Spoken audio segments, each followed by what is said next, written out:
Hey, what's up, fam? Everything kind of took a really dark turn in this chapter of Eden Zero. For anyone who's read it yet, I mean, I knew that it was supposed to become sadistic, and then the first part that really showed it, I was like, okay, yeah. But the second portion, the one that I'm talking about in the panel, of what I would like to imagine is a Berserk reference, because I know that Mishima really likes Berserk, definitely was unexpected. Like the chapter, it started out pretty lighthearted. It shows like all the crew have really weird sleeping habits. You get a really nice big cover spread of them playing games and seemingly just having a fun time. It just leads into following Sister and Witch talking about there's something weird. There's some weird issue with some data in their system, and they believe that maybe they've been hacked and it could affect the people in Digitalis. And because Hermit's not there, that their system isn't as secure as they'd like it to be. Apparently, that's her job. Is she keeps all the systems like unhackable within Eden Zero. But definitely, I'm more interested in what exactly is being done that could affect the people in game. Like, what is it going to be altered to them? Is there going to be something that maybe will uh, affect maybe Shiki's ether gear that might change it IRL, or it's something strange that it may have impact on this series following. But I did like the part when they run into the big monster and like Shiki's so excited to fight it. He just wants to have his own little bout with with the what he believed as like a boss monster in the fantasy world. But the monster seemingly it really is just a big coward. He doesn't really want to fight anybody. He's actually like part of a quest where the plot twist is he uses the treasure that you have to return to his cave, and what you would assume is that he's an obstacle in the way, but he's actually like a nice guy, and he uses it to protect the people of the town. I imagine that you get the quest from.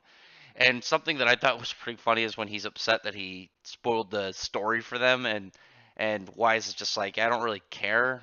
I doubt any of us really care. And the monsters just seem to get really sad. Poor guy. I mean, in the idea of the NPCs, now that they became sentient, is that when you have like one major thing in your life, like one kind of skill and goal, and someone's just like, "Oh, we don't care about that," it probably made him really sad, poor guy. But he explains that he's running away from Krista, the town that he's directly related to, because the mass murder Jamilov is there. And I really like the cracked look in his face that they gave him that design. There's a bit later that you see him and he's drawn with pupils, and I don't really like it. I definitely don't like that aspect of his design. And I was looking at him, and I was wondering who he reminds me of, and it took me a while, but I definitely realized that.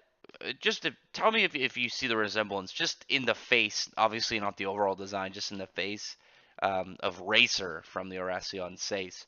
But they get to Krista, it's all kind of ruined. They talk about how, for some reason, Jamilov is able to kill any NPC or player in game, and he's not penalized for it. He doesn't get any bans. And it's from that we realize that he's directly related to Drac and Joe, one of the Oracion Says Galactica, who is hyped up to being like this big planetary threat. I don't think it's going to be that intensive. I think the jump all the way up to being able to seemingly destroy a planet is too much for just to kind of get to for Eden Zero. I mean, it's not impossible, but just to go right to that would be pretty intense. But I don't really know. I definitely found the guy a little bit very villain intimidating, and I think that it it's going to be interesting to see how far he goes because he doesn't seem that stand out of a villain. Like he did when he had the more cracked look in his face, but some of his expressions in the design when he's drawn with like those pupils, he doesn't seem as intimidating. I'd say he seems more of like a set up to be knocked down villain, which is fine. He doesn't.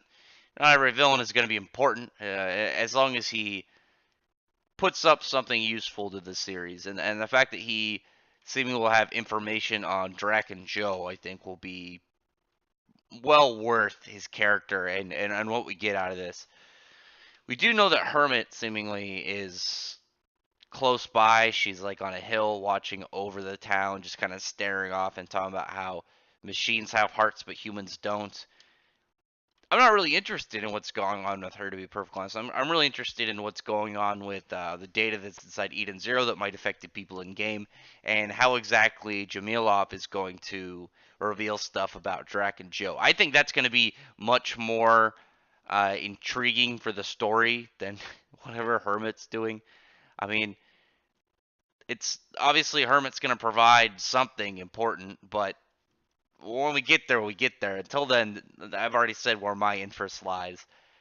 Definitely want to see how exactly things go. Definitely want to see how Shiki really responds to this. Obviously, like he seems upset over these people being skewered on top of a building, but his upset for it is weird because he looks a little bit puzzled and a little bit appalled by it. But just the direct response where he just looks pretty mad, I would really say, doesn't look it doesn't look like somebody that would, a shonen hero after seeing this, where he's like, infuriated, he's getting ready to fight the enemy for whoever did this. It looks, it looks much more like he's just. I would kind of compare it to being like the difference between someone being pissed off and saying they're gonna kill someone like out of rage, and then just comparing it to somebody who just calmly and very like softly says they're gonna kill someone. Just the level of difference between the tones and the expressional responses is really what I'm gonna go with. Is just how much Shiki looks like he's saying it while keeping as calm as possible, while seemingly the softest, not in control feel to him is really what I'm going to go with, because we already know that he has this kind of blind fury to him where he'll just kind of seemingly attack without any form of control or any form of restraint or any form of like mental set. We know he's socially awkward. He's not really well adept in a lot of things. I mean, the encounter with the legal was like a really good example. I mean, if you compared him to Haru and Natsu, Haru probably would have, punched out Iliga and been done with it. Natsu probably would have, wailed on him and then been like, realized when it was enough. Shiki probably would have just kept beating him until he himself was unconscious. And it doesn't seem more of anger. It seems more of he has no real restraint. He has no real set boundaries in that area because of his whole social awkwardness and just the way that he was raised without being around any other humans, and he doesn't have a lot of skills towards general human is really what I would like to kind of put it as.